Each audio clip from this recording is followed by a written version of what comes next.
Good afternoon. Let me start with a readout of the Secretary's meeting earlier today with Israeli War Cabinet Minister Benny Gantz. The Secretary and Minister Gantz discussed the ongoing conflict in Gaza, and the Secretary reiterated that the United States continues to support Israel's right to ensure that the terrorist attacks of October 7th can never be repeated. The Secretary also emphasized the need for Israel to act urgently to enable the delivery of humanitarian assistance to Gaza and to improve the distribution of that aid inside Gaza. As you heard the Secretary say this morning before his meeting with Prime Minister Al Thani of Qatar, the current situation is unacceptable and unsustainable. And while the United States is doing everything it can to increase deliveries into Gaza, Israel must take additional steps as well. Secretary Blinken and Minister Gantz also discussed efforts to reach an agreement for a 6-week ceasefire that would secure the release of all hostages and help alleviate the suffering of the Palestinian people. As the Secretary said earlier today, we have an opportunity to achieve an immediate ceasefire, and it is on Hamas to make the decisions about whether it is willing to agree to one. The talks to secure a temporary ceasefire and achieve the release of all hostages are ongoing, and we will continue to push to reach an agreement. And then I wanted to say a few words about Undersecretary Tori Newland, who the Secretary announced earlier today will be stepping down from her position in the coming weeks.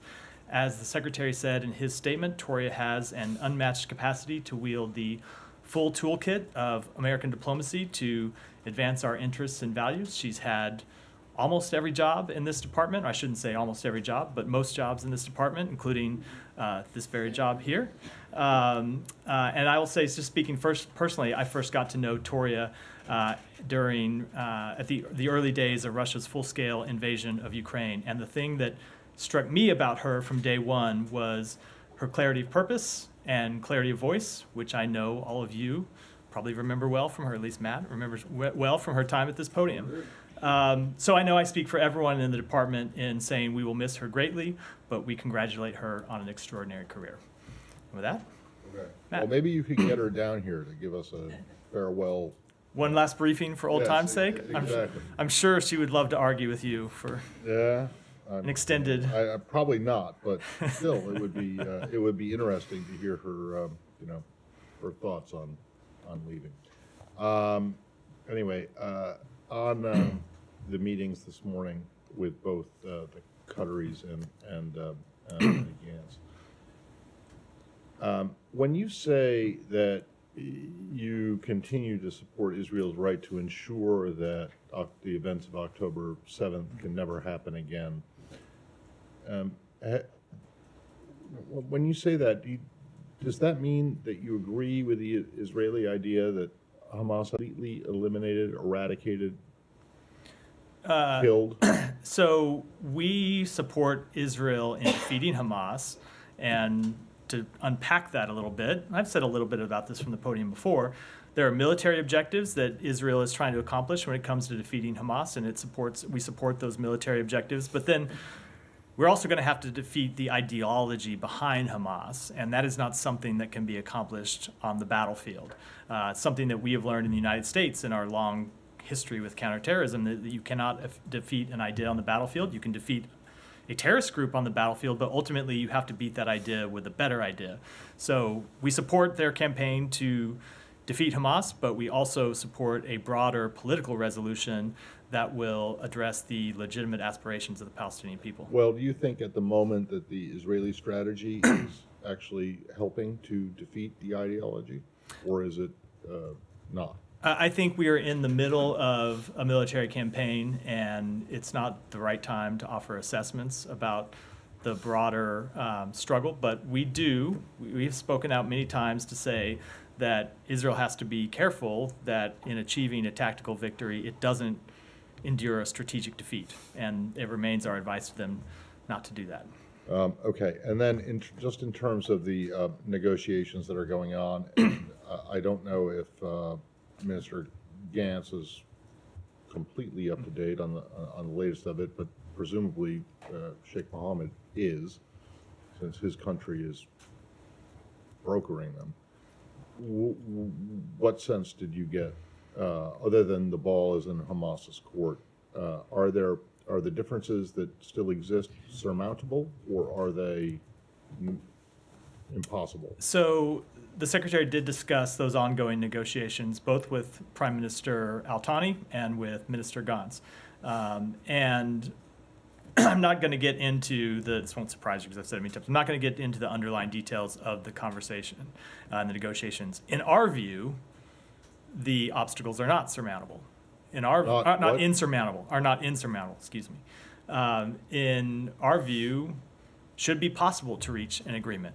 We think the proposal that Israel put on the table in consultation with the United States and with Qatar and Egypt is one that Hamas should agree to. And it's one that would alleviate the suffering of the Palestinian people and bring about an immediate ceasefire for 6 weeks. And so we think that agreement can be reached. But as I said, and as you heard the Secretary say, ultimately Hamas has to make decisions as well. Okay, and this will be my last one. But when you say the obstacles, in your view, the obstacles are not insurmountable.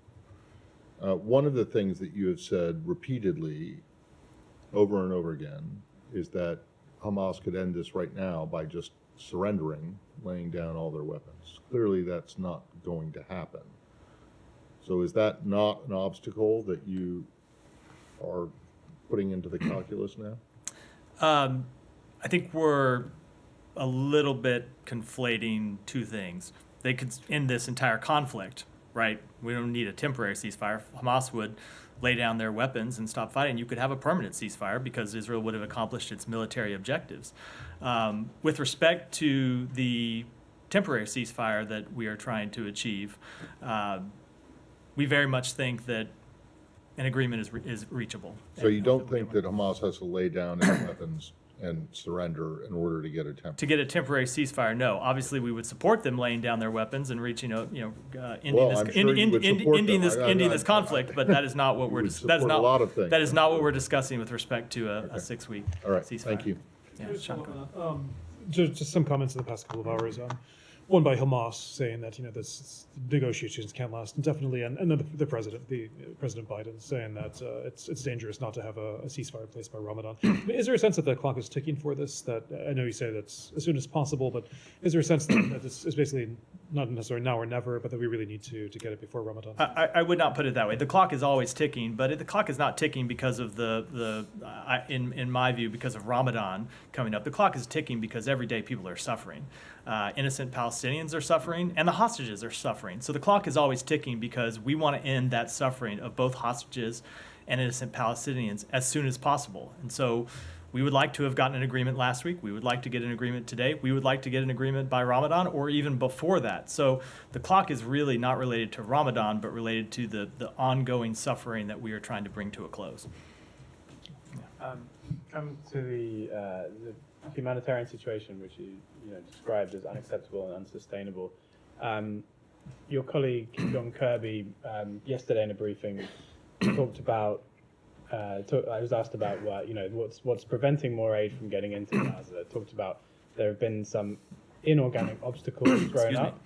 Inorganic obstacles thrown up in some cases by members of the Israeli cabinet that have made it hard to get aid in. What are those what are the obstacles specifically that he's talking about there? So I'm not going to, I will let him speak to what he was speaking to, but I will say some of the obstacles that we have seen from the Israeli political establishment. You have seen ministers in the Israeli government block the release of flour from the port at Ashdod.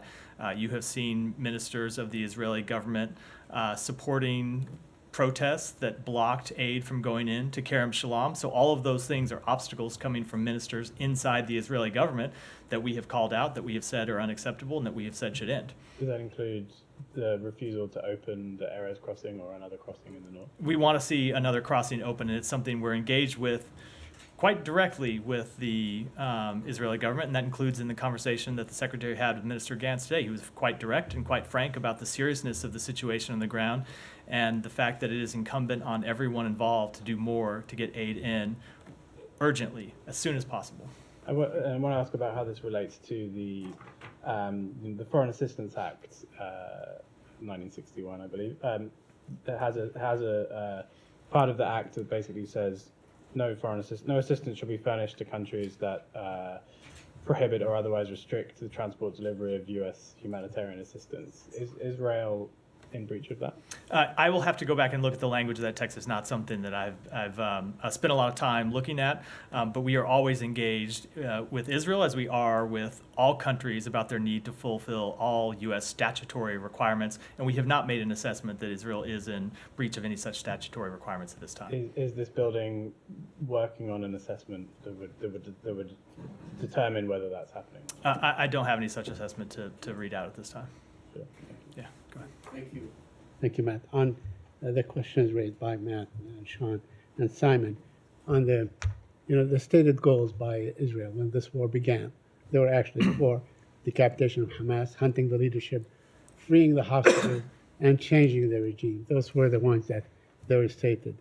Now, 150 days later, how far along have the Israelis gotten? I mean, they probably degraded Hamas by and large, but do you have an assessment on how much of Hamas has been degraded? I will leave it to Israel to offer those types of assessments. So, but certainly, I mean, you support their goals. You just said that you support their pursuit of these goals, which means that if you are going to continue with the same kind of support that we have seen thus far, it means that this war will continue to go on. I cannot tell Do you you how long. conceive- I cannot tell you how long that this war will continue to go on. But if Israel were to stop the war today, Right. let's remember about what would happen, which Right. is the same terrorist organization that launched the attacks of October 7th would still be in place, would still have the ability to plot attacks against Israel, would still have the ability to carry out attacks against Israel, and remember, have said still possess the intent to carry out attacks on Israel.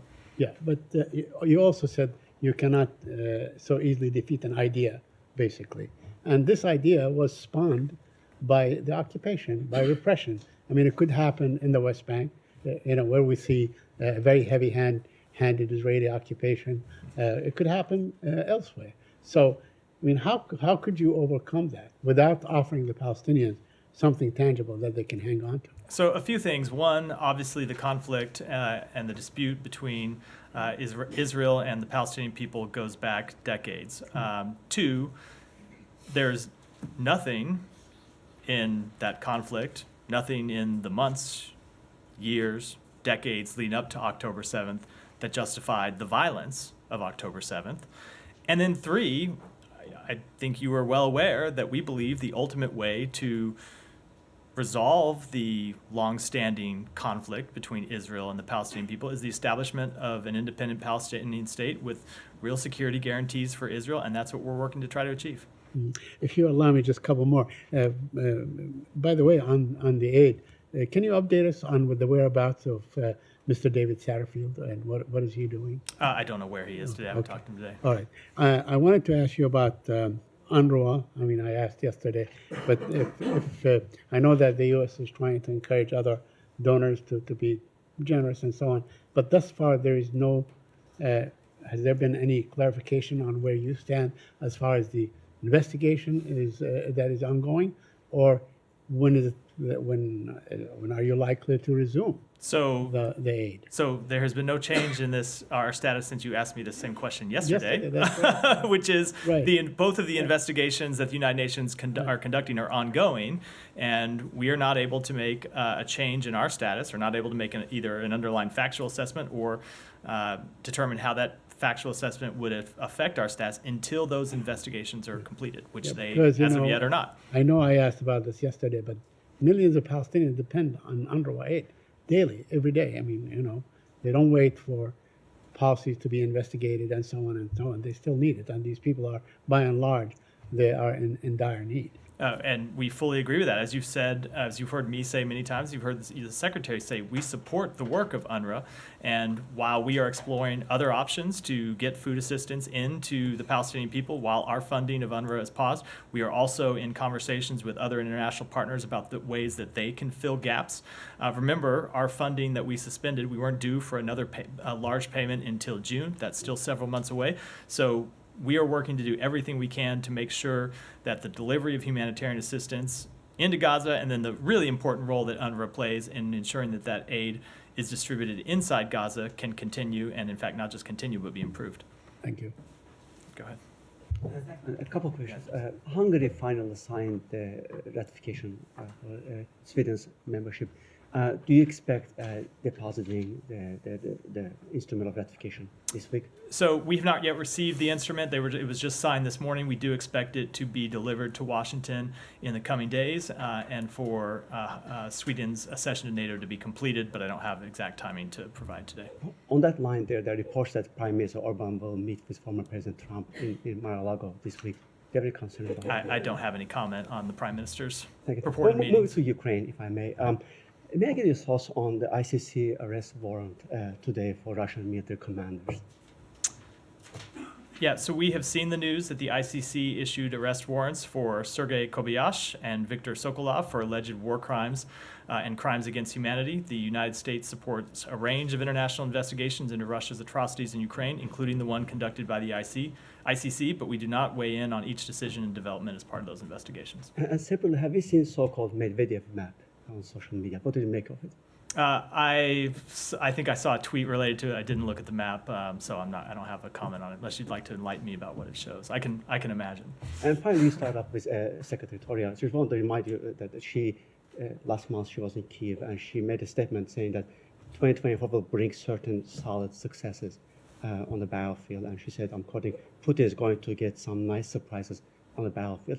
Do you share that sentiment? I do. I do. We believe that Ukraine has a plan that they can execute to achieve victories on the battlefield. We've seen them having victories on the battlefield, most recently in the Black Sea, where in the last 24 hours they sunk another Russian ship. So we do believe that they have some surprises in store, and we look forward to seeing the results. Thank you. Go ahead, Tom. On the Benny Gantz visit, the Israeli press, Israel Hayom, Israel Today, their diplomatic correspondent, writing about the visit, saying that Mr. Gantz explained to government officials that in order to remove from Hamas the civilian capabilities in Gaza, it is better that there be a certain period of chaos in the Gaza Strip. First of all, has Mr. Gantz said that to American officials? I'm not going to, per general rule, will not speak to what other officials said. What's your assessment, though, of that contention that, because the Israelis have made it clear they want the complete elimination of Hamas, that includes its role in the civilian administration of Gaza. We're seeing chaos and a complete inability to secure Gaza, which is a disaster for people on the ground. If that is, and it seems to be judging by the military activity, the position of the Israeli government and the military, what's your assessment of that as a tactic and strategy? So two things. Number one, as you heard me say a moment ago, I think in response to Saeed's question and to Matt's question, we do support Israel's objective of defeating Hamas militarily. With respect to the civil administration of Gaza post-conflict, Hamas is a terrorist organization, designated a terrorist organization by the United States, but even apart from legal designations, you just have to look at their actions on October 7th to realize that they're a terrorist organization that carries out brutal, intentional attacks on civilians. And we do not believe that a terrorist organization can or should play a role in civilian governance of Gaza going forward. So what happens, because this is no longer a day after issue, this is a now issue, as we've talked about. It's happening now. There's nobody to run Gaza. So who should do it? I mean, what are you saying to the Israelis about who's securing it? I mean, without security, you can't do anything else. There's no security there at the moment. So who is responsible? So right now, Israel is the power that has brought a military that is ultimately in charge of the security situation on the ground. We believe that there needs to be a transition ultimately to governance led by the Palestinian Authority, and that would include security and other government functions led by the Palestinian Authority, and with respect to both the West Bank and Gaza. And that's exactly what Israel says it won't accept, is a PA-run Gaza Strip. And we continue to push for it.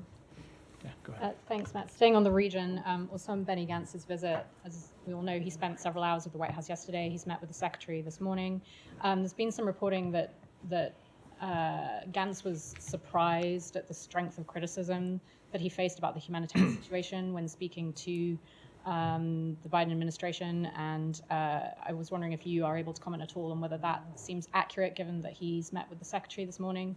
And then I had another question about Hamas. I will not speak to the minister's impressions, just as I would never speak to the impressions of another foreign government official coming out of one of our meetings.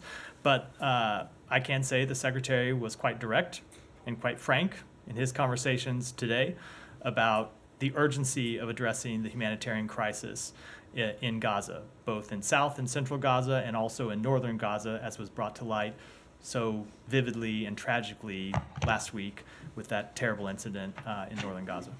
And is there any reason why he would seem surprised, given that this department and the administration have repeatedly... Again, I just don't want to speak to his impressions. Okay, and on Hamas, Hamas spokesperson had spoken to the BBC, I think, yesterday, and had brought up this issue of not being able to pull together a list of hostages for Israel. And given that Israel is saying that one of their, that they require a list of hostages as part of a ceasefire agreement, how do you square the two? It's a chicken or egg situation. Do you have any comment on Hamas saying that that's their sticking point? So I don't want to speak. I kind of don't want to speak to it in detail, just because I think it gets perilously close to talking about the underlying negotiations. But I will just say, speaking generally, if you are Israel and you are in discussions about an agreement where you would see the return of a certain number of hostages, it is a fair question to Hamas to show you that they can actually deliver on that deal and show you who those hostages are and confirm that they are alive and confirm their status. And so we think that is very much a legitimate request by the state of Israel to know what exactly Hamas can deliver and what is the status of the hostages that they are holding, the hostages they have held for well over 100 days now, and are they actually prepared to deliver them over as part of any agreement? Danny. Thank you, Matt. Two questions. The United States' ultimate goal is the complete and verifiable denuclearization of North Korea. White House Senior Advisor for Asia, Rep. Hoover, recently mentioned on consideration of intermediate toward North Korean denuclearizations. Does this mean a change in the President Biden's administration's Korean policy? It does not indicate a change in policy, and I would refer you to the White House for further elaboration on those remarks. But you still remain same policy? Correct. All right, thank you. And secondly, regarding the ongoing U.S. and ROK joint military exercises, Kim Jong-un warned that the U.S. and South Korea will pay the price. What is your reaction? It is obviously not the first time we've seen inflammatory rhetoric by North Korean officials. Not at all surprising, even though it is unfortunate. I will say that only thing I will say is that we will continue to stand with our South Korean ally. Go ahead. Thank you. Yeah, go ahead. We know that Turkish Foreign Minister Hakan Fidan will be in Washington tomorrow. And the U.S. Army is building 3 155mm projectile metal part lines in Texas. And the contract was awarded to General Dynamics, whose subcontractors include Turkish defense industry corporations, according to Pentagon. My question is on a very technical legal angle, actually. And does any agreement with Turks allow the U.S. to pass on these rounds to third-party countries such as Israel? Did or can Turks place a condition to prevent such a transfer of this artillery once they are in the U.S. talks? Is any discussion on this matter expected tomorrow? I would defer that question to my colleagues at the Pentagon. I did that actually. As it relates to a U.S. military contract. It's just not something we would speak to from here. Thank you. So, go ahead. Yeah, did you? Me? Yeah. Okay. Did you get any promising answer from Israel regarding opening more crossing points? It continues to be a matter that we have pressed to them is important, and important that these crossings be opened urgently, immediately. But I'm not going to speak to the conversations. Did you request open all the crossing points? We have requested additional crossings that be opened in the north, and I don't want to get any more specific beyond that. Thank you. Go ahead. I'll come to you next. Pakistan's new Prime Minister Shehbaz Sharif directed authorities to fast track negotiations with the IMF as the nation's $3 billion bailout program is set to end next month. Is US assisting or helping Pakistan in these negotiations? Let me take that back and get you an And answer. sir, the freedom of speech has been under assault in Pakistan for the last many months. Recently, a member of Pakistan Senate submitted a resolution demanding the ban of popular social media platforms. Do you have any comment on that? So we support we support freedom of expression in Pakistan as we do around the world. You've heard me in the past say from here that we condemn the partial or complete government-imposed shutdowns of internet platforms, including Twitter or X. And so we have and will continue to emphasize the importance of respecting these fundamental freedoms during our engagements with Pakistani officials. Go ahead. Thank you so much. From last 2 weeks, Saudi Arabia hosted very high-level engagements, hosted Russian State Duma chairman and then Ukrainian President Zelensky for the possibly for a ceasefire or hostages release. So, the U.S. was on board at any level in these talks, or it is something Ukraine is looking at Saudi Arabia as it is OPEC member and having more influence with the Russia. And a couple of days ago, we also seen that OPEC announced another energy cut, like oil production cut. So, what is U.S. observation on this? So I don't have any comment on the question with respect to OPEC. With respect to the meetings between Ukraine and Saudi Arabia, we have supported Ukraine's push to garner international support for its peace formula and have been encouraged by the discussions between Ukraine and Saudi Arabia in that respect. And secondly, Oh, yeah, okay. Congressman Greg Casar, 30 U.S. congressmen wrote a letter to President Biden and then State Department mentioning Secretary Blinken to uphold the recognition of a new government in Pakistan as irregularities, with the demand of irregularities investigations. So, from a very last interview, Congressman Greg Casar said that U.S. Department of State is due to respond. So, last day we see that United States Embassy in Pakistan, they congratulated new government, and then State Department also issued a statement. And there is still the investigations that U.S. demanded before are due from the Pakistani side. So, what is your response specifically for the Congressman Greg Casar letter? Do State Department prepared it to respond, or what is the position? So a few things. Number one, there was a competitive election in Pakistan. Millions and millions of people made their voices heard. A new government has been formed, and we will, of course, work with that government. At the same time, there were reported irregularities. There have been challenges brought by political parties to the results, and we want to see those challenges and those irregularities fully investigated. Sean, go ahead. Maldives. Maldives has announced a defense agreement with China. This, of course, is after they asked the Indian troops to leave. Does the United States have anything to say about this? Are there any concerns about Maldives' tilt and what a potential Chinese military presence? I'll have to take that one back and get you a question. I hadn't seen that. Island nations for 800. I don't know. Sean, yield the floor. Haiti?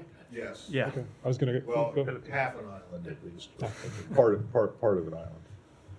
Yeah. On Hispaniola, on the western thundered. side of Right. western side of Hispaniola, the situation in Haiti seems to be getting worse. I'm wondering what your current understanding of things are there, and where the prime minister is, and if he can get back. So, as I said yesterday, we are monitoring Haiti's rapidly deteriorating security situation with grave concern. We are working with international partners and Congress to provide immediate support to the Haitian National Police and expedite the deployment of the multinational security support mission that will help restore security urgently. And I'll just reiterate what we've said previously. We urge all actors to put the people of Haiti first, stop the violence, and make the necessary concessions to allow for inclusive governance, free and fair elections, and the restoration of democracy. And with respect to the whereabouts of Prime Minister Henry, I will let the Prime Minister speak to those. Well, he seems somewhat indisposed at the moment. So is he in the United States? So we have remained in close contact with senior Haitian government officials. Okay, so then you know where he is. And I will, Is but he in the United I will let the Prime Minister speak to his own whereabouts.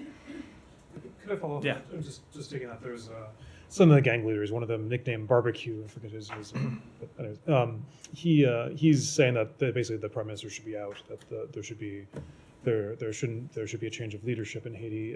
What does the United States feel about this? Is the self-confidence in Prime Minister Henry's ability to lead? And what about the election call in Haiti? Do you have a comment on the timeline? So I'll just reiterate what I said a moment ago, which is that we all urge all actors to put the people of Haiti first. Stop the violence. That would, of course, include these gangs that are responsible for the recent violence, and make the necessary concessions to allow for inclusive governance, free and fair elections, and the restoration of democracy.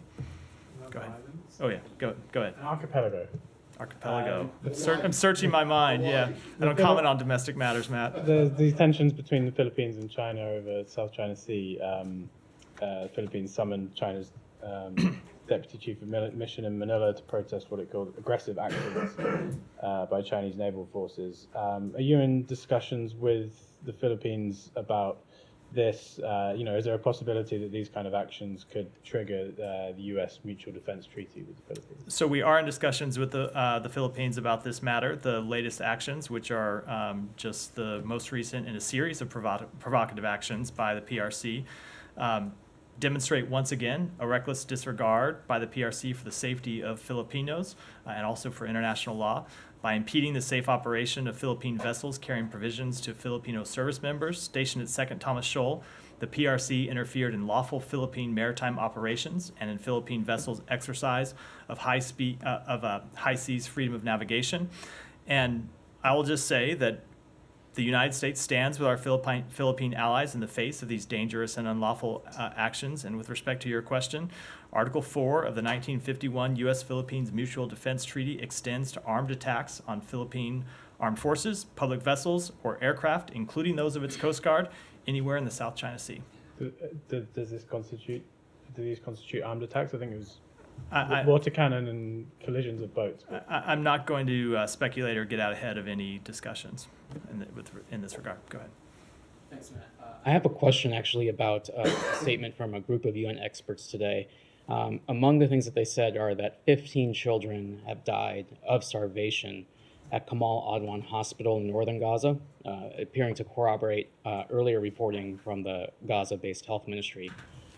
Does the administration hold Israel responsible for these deaths? And I'll have a follow-up. So the situation, thank you for announcing your follow-up at the beginning. The situation is clearly horrific in Gaza. I spoke to this somewhat yesterday when I said that, there are far too many families, and you can see it when you looked at this video last week of these people running out at 4:30 in the morning to try to storm a convoy because they don't know where their next meal is going to come from. And I think there are far too many families, parents, and I feel this acutely, as I'm sure a number of people in this room who are parents do. Parents don't know if they're going to be able to feed their children or when they're going to feed their children. And I'm sure there are many parents who are skipping meals to take what limited food they have and give it to their children. So the deaths of any children are unacceptable. And we have made that clear to the government of Israel. And when it comes to responsibility, look, Hamas obviously is responsible for starting this war and hiding behind human shields and using civilians as a tool in this conflict.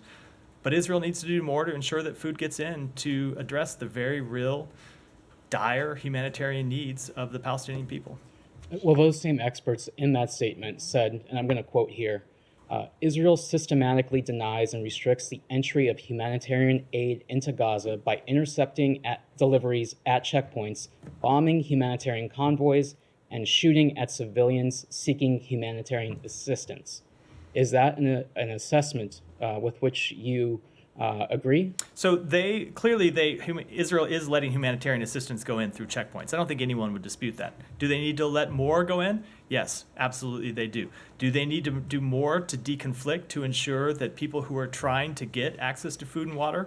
Yes, of course they do. And that's something we continue to be in conversations with them about. Thank you. Go ahead. I have 2 questions. The main goal, it seems like that eliminating Hamas from Gaza and destroying their ability to continue existing there. And as my colleague indicated, after 5 months, we have famine, starvation, 30,000 killed most of them kids and women. Do you believe that is a fair price for eliminating Hamas? Is my first question. No, and we do not want to see any civilian killed. We have made that absolutely clear. We want to see Israel do more to protect civilians. We want to see Israel do more to keep civilians out of harm's way, and we want to see them do more to allow humanitarian assistance to come in. So it's not fair price. So I think you look at I mean, you're looking at it the wrong way. There is no level of civilian deaths that are acceptable. Now, Israel's facing a difficult military situation because, as I said, Hamas continues to hide behind human shields. And Hamas launched this war knowing full scale the response that it would provoke and that humans would be put in the crossfire, and they did it anyway.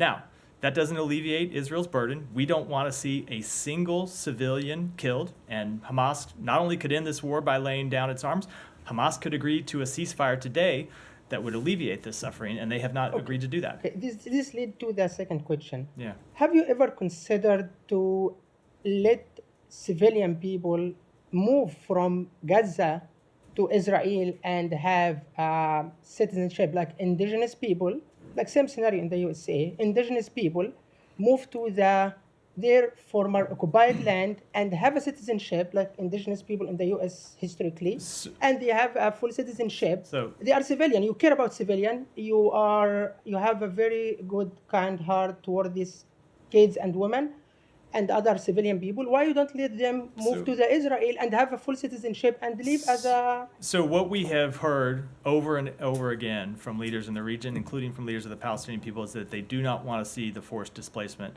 of Palestinian people from their homes. Go ahead. I want to go back to the hostage deal.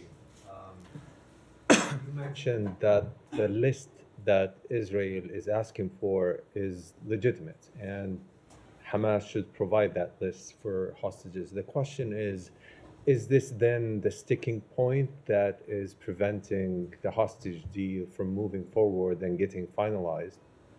I'm not going to get into underlying conversations and negotiations. But you agree with Israel that this list has to be provided. We agree that it's a legitimate request when you're in negotiation about the return of hostages to actually see a list of what hostages would return. Absolutely. But how can Hamas possibly provide that kind of list without having some sort of a ceasefire? Because those hostages are not with Hamas, not all of them at least.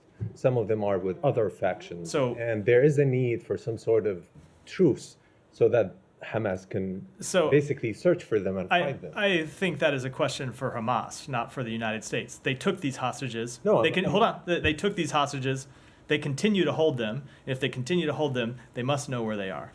Not all of them. This is clear. I mean, I have heard Hamas say that. But look, if they are going to be, you don't believe what Hamas no, is I'm not saying if they are going to be, if they are going to agree to a deal that would include the release of hostages, it is certainly a legitimate question for Israel to ask, which hostages are they agreeing to turn over? Go ahead. Thank you. President Vladimir Putin last week said that it's hypocritical of the United States to call on Russia to resume the strategic stability dialogue while Washington is doing everything possible to inflict a strategic defeat on Russia on the battlefield in Ukraine. Do you actually believe that it's time for a strategic dialogue? So I don't have any update to the statements that we have already made with respect to strategic dialogue. But when it comes to the strategic failure that Russia has achieved in Ukraine, there are two reasons for that. Number one are the costs that, let me say three reasons. Number one, the costs that the Ukrainian military has imposed through their dedication and their bravery to repel Russian aggression. Number two, to the international coalition that the United States has assembled to support Ukraine and hold Russia accountable. And number three, it's Vladimir Putin's own miscalculations and own callousness to the tens of thousands of Russian soldiers that he sent to an early grave by launching this war in the first place. And U.S. Ambassador to Russia, Lynn Tracy, said today that the U.S. Embassy is discussing with the Russian government the possibility of resuming some consular services at the U.S. Embassy in Moscow, including issuing visas to Russian citizens. Can you confirm that? I don't have any update on her comments. Go here, and then we'll wrap up for today. Yeah. Can you give us at least other highlights of the Turkish foreign minister visit in terms of U.S.-Turkey strategic mechanism meetings? And does the U.S. anticipate the exclusion of Turkey from the CAATSA sanctions? And when will we know the approximate delivery length of the F-16s? I do not want to get into any of those matters in advance. I'll just say as a general rule, we would prefer to wait until after a meeting, have the private conversation first, and then talk about matters that were discussed after the fact. With that, we'll wrap for today. Thanks, everyone. Did you say the